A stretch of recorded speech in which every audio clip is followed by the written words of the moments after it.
I think he's one of the best heavyweights of all time, and his movement is so different. One of the things that was interesting, where they were talking about the fight, and AJ Tony Bellows was talking about when he fought him. The big question looming over everything is who's stopping this guy? Who is going to stop Alexander Usyk? Prime Usyk at cruiserweight or prime Holyfield at cruiserweight? Usyk is just different.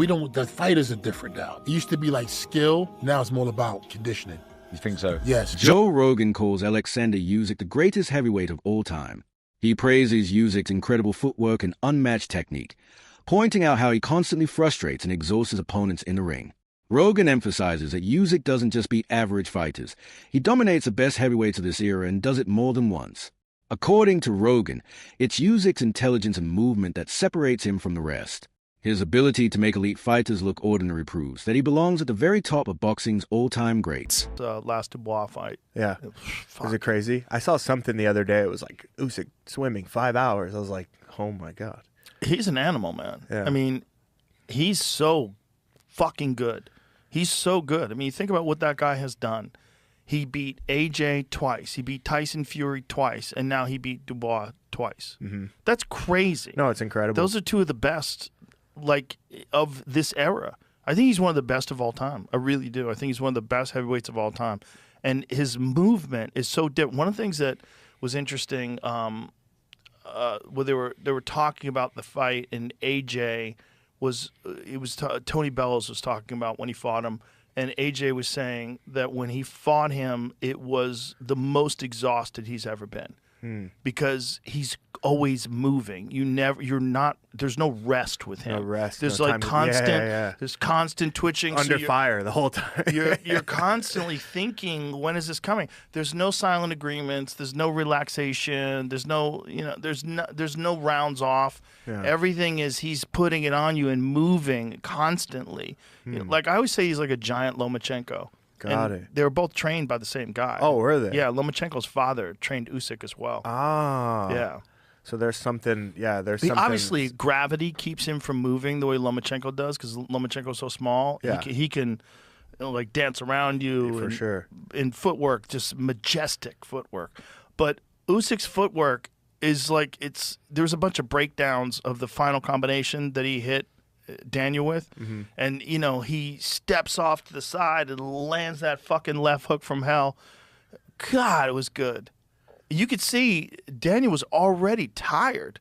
You could see it. It's it's just dealing There's with got to be movement. something like, Lomachenko's dad, like some type of philosophy or something. You know what I mean? That these guys just kind of tap into, because to be a big guy, there's footwork and all that stuff. But I think, man, shout out to the coach, to the dad. It's skill, man. It's a skillful type of boxing. Boxing analysts now agree that Alexander Usyk has earned his place among the greatest heavyweight legends of all time.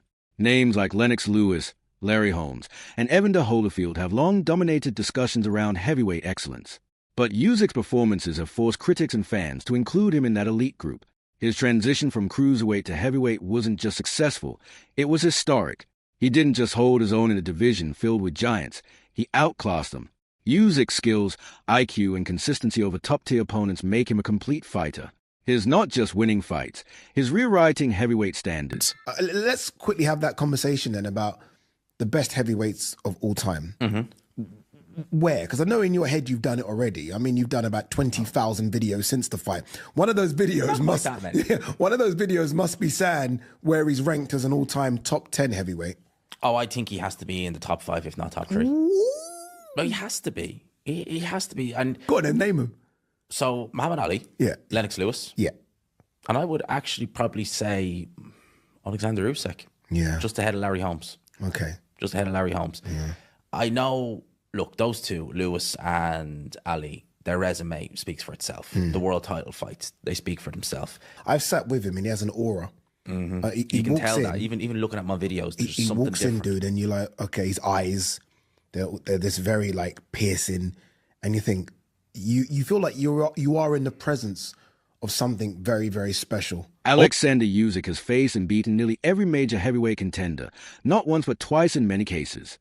The heavyweight division hasn't had the depth it once did, which is why Usyk has had to rematch some of his top opponents. And yet, he has never shown a drop in intensity or skill. The fact that fans now struggle to find a name they genuinely want him to face speaks volumes. Perhaps Joseph Parker is the only option left, but even that doesn't carry the weight it might have years ago. Usyk's legacy is secure. It has become undisputed across multiple divisions, and done so with grace, dominance, and discipline. Quick feet, he's got some power, and he's got Andy Lee. Those things make that fight pretty intriguing. I agree, and if he faces him, I think he, again, will be the heavy favorite. And let's assume he beats him. Do you retire? Do you take another lap around the same block? Like you said, it's a young 38. And again, I know this is a money game, but the other young heavyweight that I like that's been on a very good run, and we've been impressed with them, Agit Kabayel. And now that's another relatively small heavyweight that's quick-fisted, and he knows how to operate inside. Again, he's already beaten Fury twice. He's fought Joshua twice. When we talk about trilogies, generally it's about 1-1, right? Not 2-0. Exactly. Although we just had one with Serrano and Taylor, but again, they have limited opposition. But there you have it. Alexander Usyk once again becomes undisputed heavyweight champion of the world. And rounding out Boxing Palooza 2025 from the MGM Grand in Las Vegas. Could be next in line for a bout with Usyk, but many believe it's more of a formality than a challenge. Boxing analyst ADA Oladipo even suggested that he'd enjoy seeing Derek Chisora face Usyk again, not because he sees Chisora winning, but because of the entertainment and grit Chisora brings to the ring. Chisora knows how to market a fight and turn it into a spectacle, which would benefit the sport. But realistically, Usyk is considered far above both Parker and Chisora in terms of technical skill and accomplishments. Any new bout would simply be another reminder of why Usyk stands alone at the top. Then, well, here it is. Here's your world title shot. You're going to fight for a world title, right? But if you're Joseph Parker, and I spoke to Andy Lee, it isn't just a case of fighting for a world title. You want to fight the number one for the world title, and that guy is Alexander Usyk. So, there must be loads of conversations going on right now. Loads of conversations. I did say this the other day, and I don't know, sometimes I'm like, when I was in the ring and I was interviewing Alexander Usyk, I was desperate because of my love for Joseph Parker. I was desperate for Joseph Parker to get... I know he got in the ring after, but I'm talking about on the zone. So whilst everyone is still in the stadium and everyone's still tuned in, I was desperate for him to kind of just jump in the ring.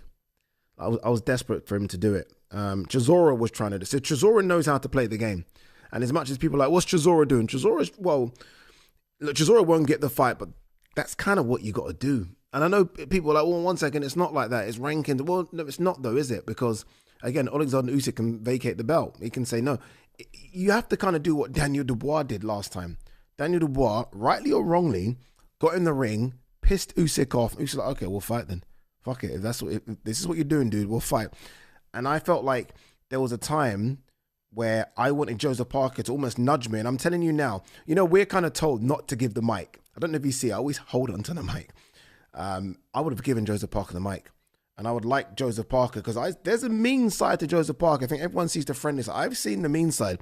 And I wanted Joseph Parker to say, I want my shot. You've been ducking me. All these things might not be true, but do it. Sell it. The crowd would have gone a bit wild, right? Because I think a lot of the crowd want Joseph Parker to get his shot.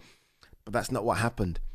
And all of a sudden, you're seeing Jake Paul in the ring doing a face-off. You're seeing all these. And I'm like, where's Joseph Parker? Where are you, Joseph? Fabio Wardley, a rising name in the boxing world, had some strong advice for anyone stepping into the ring with Usyk. He pointed out that standard techniques won't be enough. Usyk's defense and movement are too refined for simple jabs and predictable sequences. Wardley believes that a fighter has to be flexible, stubborn, and throw unorthodox combinations, mixing right hooks, left crosses, and feints in order to disrupt Usyk's rhythm. Still, he acknowledged that pulling this off under pressure is easier said than done. Once inside the ring, many fighters find themselves chasing shadows as Usyk calmly controls the pace and space. And then you found something. How difficult is it when your tactics aren't working, and they weren't working for Daniel? And look, I'm not comparing Alexander Usyk to Justice Hooney, but you had to find something and you found it. Yeah, that's the thing. I think that there is a level of belief of I will find it. I can find the way. I will find the way, and maybe some kind of and stubbornness, especially from my part, probably of like I'm not rolling over. I will find the way. Like I will manage my way out of this situation. I will extend the alphabet past the letter Z until I find the right plan that works here, the right situation, the right combination, the right punch. I will exhaust all options, me personally. And it is a... No, don't do this to us. And stuff, and you're just going, your brain's going, this isn't working. Like, I don't know what you're on about. Like, it's not happening. It's not working. And then you have to get up and you have to G yourself up and get yourself going again. And Joe Rogan has frequently spoken about the marvel that is Alexander Usyk. He emphasizes how Usyk began his career far smaller than most of the men he now defeats with ease. Despite moving up in weight, he has not just held his ground, he's dominated. Rogan praises his ability to handle massive heavyweights, giants in every sense, with precision and calm.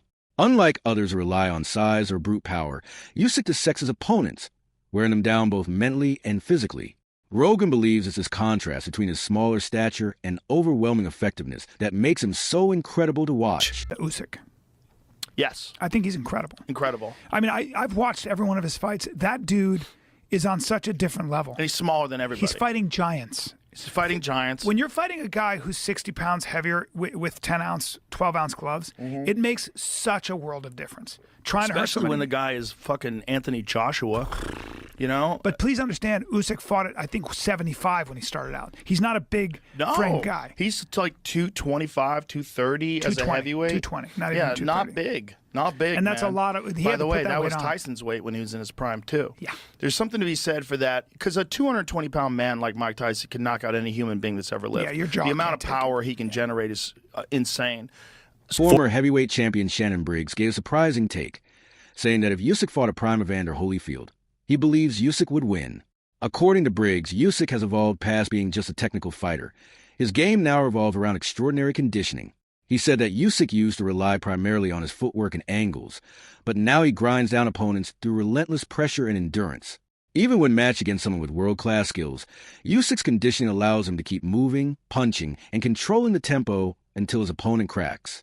That, Briggs said, is what separates Usyk from everyone else. Prime Usyk at cruiserweight or prime Holyfield at cruiserweight? Usyk is just different. The fighters are different now. It used to be like skill, now it's more about conditioning. You think so? Yes, I know so. Because you can be skillful for 4, 5, 6, 7 rounds, but if that guy got that pressure on you and you can't stop it, it's like it's just running your machine too fast. Your machine, you're gonna lose, like you're gonna go down, and they still going up.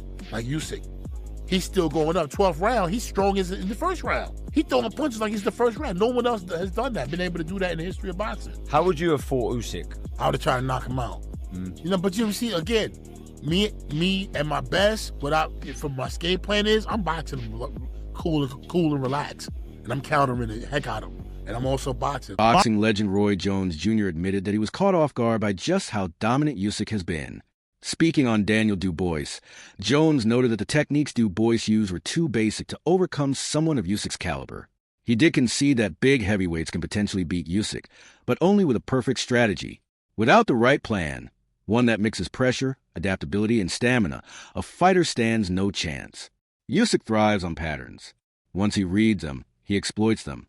So, while the door may be slightly open for someone to throw him, Jones made it clear it won't happen by accident. Alexander Usyk, what did you make of his display against Daniel Dubois last Saturday? It was something else, wasn't it? Yeah, I mean, it was, but it was nothing less than I expected because if you make a guy quit with a jab, Spencer, you know this. If you make a guy quit with a jab, how is that guy ever going to beat you? You understand me? I mean, that's just what the real facts are. Not that the kid hadn't got a little bit better. He got a little more confidence because he had a win over Joshua, which was good, but confidence is just not enough to beat a guy like Usyk. You got to have some technique. You got to have some grit. You can't lose him with a jab and think you're going to beat him. It's not going to work. Roy, you was a smaller guy that went up and won the world heavyweight title, one of the only ones to do that from middleweight up to heavyweight. You know, how does someone beat Alexander Usyk? Is it the smaller guy? Is it the guy that's coming up in the weight divisions, you know, as opposed to the bigger heavyweights? No, the bigger guys could beat him. You just got to have the right fight plan. None of these guys fighting with the right fight plan. And I'm not going to tell them the right fight plan because that's not my job to do. But you got to have the right fight plan to fight with. If you don't have the right fight plan, he's going to destroy you. Even celebrity chef Gordon Ramsay, a known sports enthusiast, chimed in about Usyk's dominance. Ramsay posed a question that now echoes throughout the boxing world. Who can stop this man? Usyk has gone through the best of his generation, Joshua, Dubois, and others, sometimes more than once. He doesn't just win rematches, he improves in them, further asserting his dominance. Ramsey's remark reflects a feeling of inevitability that surrounds Usyk's fights today. Whoever steps up next isn't expected to win. They are just expected to survive. That's how far Usyk has separated himself from the rest of the division. At Wembley Stadium, Gordon Ramsay, what a stunning win for Alexander Usyk tonight against our very own Daniel Dubois. Extraordinary. I mean, there's no stopping this man. 38 years of age, and he's got the cardio of a 21-year-old. Extraordinary. Super strong on the jab, super defensive, but just even the dummies, that's what threw Daniel off. And two cracking shots there in the fifth. So, yeah, listen, great night for boxing. But the big question looming over everything is who's stopping this guy? Who is going to stop Alexander Usyk? His last 6 fights have had 2 wins against Dubois, 2 wins against Fury, and 2 against Joshua. It's phenomenal. You're right. Who is going to stop him? Could Tyson Fury come out of alleged retirement to beat him in a trilogy? Who knows? Listen, that would be extraordinary if Tyson did that.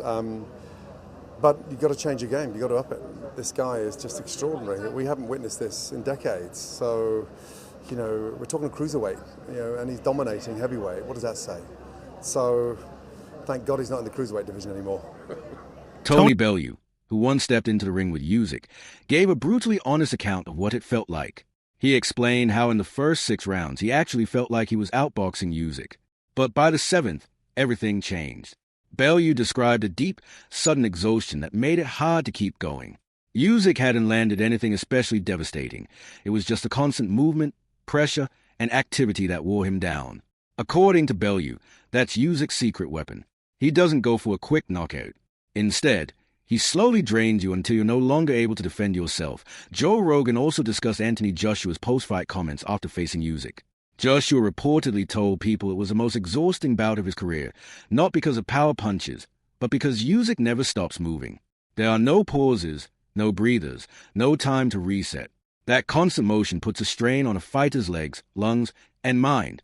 It becomes a war of attrition, and by the time opponents realize it, they're already behind on the scorecards and running on empty. Rogan emphasized that this is what makes Usyk so dangerous. He forces a high pace while never seeming to tire himself. One of the things that was interesting, they were talking about the fight, and AJ was saying that when he fought him, it was the most exhausted he's ever been. Because he's always moving. There's no rest with him. No rest. There's no like time constant, yeah. there's constant twitching. Under fire the whole time. you're constantly thinking, when is this coming? There's no silent agreements. There's no relaxation. There's no rounds off. Yeah. Everything is, he's putting it on you and moving constantly. Like I always say, he's like a giant Lomachenko. Got it. They were both trained by the same guy. Oh, were they? Yeah, Lomachenko's father trained Usyk as well. Ah. Yeah. He's so good. I mean, think about what that guy has done. He beat AJ twice. He beat Tyson Fury twice. And now he beat Dubois twice. That's crazy. No, it's incredible. Those are 2 of the best, like, of this era. I think he's one of the best of all time. Usyk himself once revealed a powerful insight into his mindset. He said that motivation is fleeting. Some days it's there, others it's not. According to him, what matters is discipline. He treats training as a daily responsibility, not something driven by emotion or inspiration. This consistency is what has allowed him to rise through the ranks and stay at the top. While others wait to feel ready, Usyk shows up every day. His success, he says, is not about talent alone, but about putting in the work, whether he feels like it or not. That's how champions are built, and Usyk proves it with every fight. Listen, bro, I don't have motivation, I have discipline. Motivation, it's temporary. Today you have motivation, tomorrow wake up early, you don't have motivation. But when I wake up early morning in training, I never have motivation. I have only discipline, because when I wake up, my team too wake up and we go to training. But I don't have motivation. I today not go to training. No, bro, I don't know. Motivation is good, but discipline is be better.